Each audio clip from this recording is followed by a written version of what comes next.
Wheeling and dealing is the number one way to win your Dynasty Fantasy Football League. You have to perform in that first startup draft, but maybe you don't and maybe you do. Either way, these are guys, 5 names of players that have probably overstayed their value and their time on your roster. 5 guys to move on from now while their value is still out there. Compared to, if you hold on to them too long, you lose the potential value and upside. First name on the list.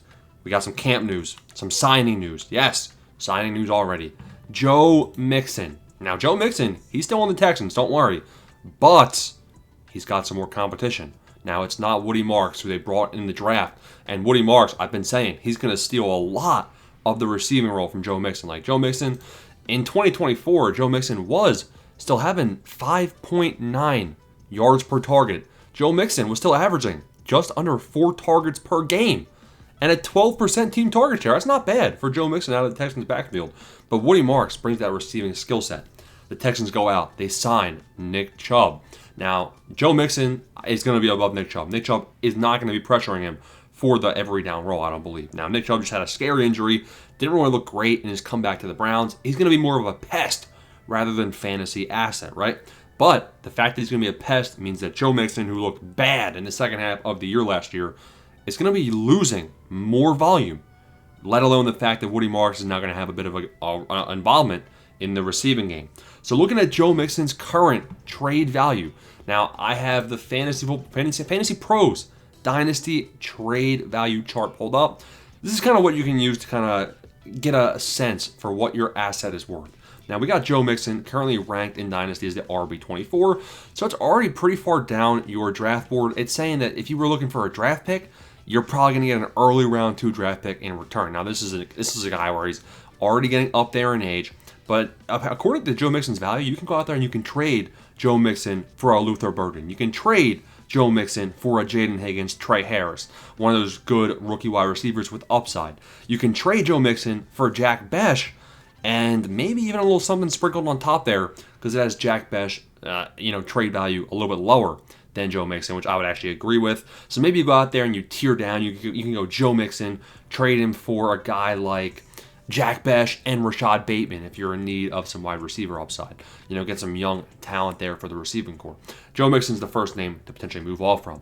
Name number 2 is going to be one that might get some people upset. Devontae Smith. I know. Devontae Smith, yes. Devontae Smith, he's a good wide receiver 2. Maybe even wide receiver 3. Like the upside, I feel like, is capped. In 2021, rookie season, wide receiver 39. I mean, who cares? Rookie season, it doesn't count. 2022, 2023, 2024, this guy's been consistently in the teens. 2022, best season, wide receiver 14. He averaged 14.98 PPR points per game that year, which brought him to wide receiver 14. 2023, he was wide receiver 20, but he still averaged around 14.2 PPR points per game. His best PPR point per game season was actually in 2024 at 15.3 fantasy points per game. He was wide receiver 18. He played a 90% snap share in 2024. However, he only played 13 games in 2024, 16 in 2023 because the Eagles are one of the best teams in the league. His target share in 2024 was 28.6%. But don't forget, A.J. Brown did miss some time. It's an undersized wide receiver. I know that really hasn't impacted him too much throughout his career in Philadelphia thus far. A.J. Brown is kind of prone to miss some time with injuries as well. I'm just not a big fan of the situation. I don't see a world in which Devontae Smith can be relied on every single week. Now, I know he's been kind of consistently in that wide receiver 2, wide receiver 3 role. I'm not saying he's bad.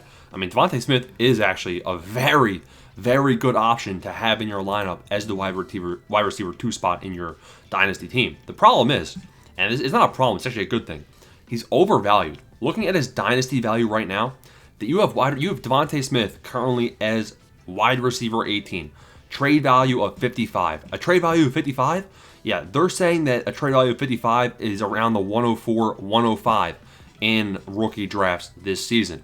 So he's basically just overvalued. He's a good asset, but he's overvalued. If you can take Devontae Smith and go and get Ted McMillan, that would be a nice looking trade for you. Because Ted McMillan, yes, first of all, he's younger. Devontae Smith is obviously young too.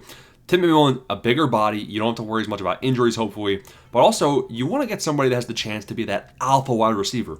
You know Devontae Smith's not going to be the alpha, but T-Mac does have that chance. You can tier down from Devontae Smith, according to this, and get somebody like Rashee Rice. And then also a bit more on top of that. You can get somebody like DK Metcalf and something on top of that. Even Xavier Worthy, you can potentially. I'm not a big fan of a lateral move from Smith to Worthy. I think Worthy's a bit overpriced currently as well. But I mean, this is saying that Devontae Smith is worth about 1.5 times the value of these rookie guys. So Devontae Smith moving for Luther Burden and somebody else, not a big fan of that either, because I don't know, Luther Burden's not a great situation. I just think Devontae Smith capitalized on the value while it's there. Number 3, Bucky Irving, and people are not going to like this one. Bucky Irving had a stellar end to his 2024 campaign. Now, Bucky Irving, really the one thing that concerns me here is something with his size. So Irving, he delivered the 13th most PPR points among running backs last year. Now, his trade value is quite high. So he averaged 17.6 carries per healthy outing over the final 8 weeks last year. Only 6 running backs averaged that many carries for the season. And guess what? Only one of those other 6 running backs was less than 215 pounds like Bucky Irving, and that's Kyron Williams. So the big concern here is that he's a bit undersized, and also he just handled a big workload.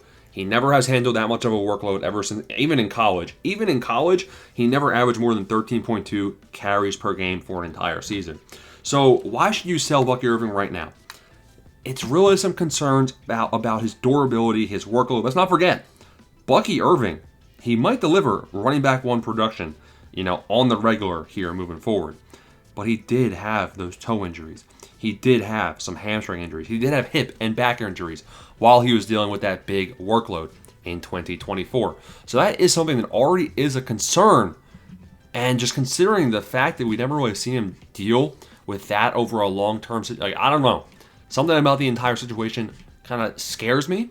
And considering I believe he's the RB9 right now currently in Dynasty rankings, he's actually the RB7, bro. If you can move on from Bucky Irving and get somebody like Travion Henderson, Quinshon Judkins, you tier down and you kind of scoop some more value in on top.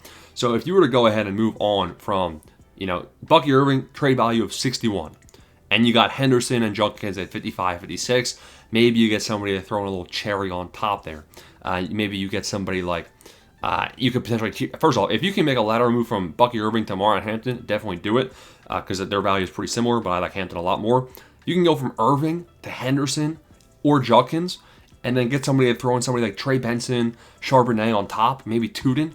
That's a great move to make for your Dynasty team. Now, I believe we have 2 names still remaining. Chase Brown has to be mentioned.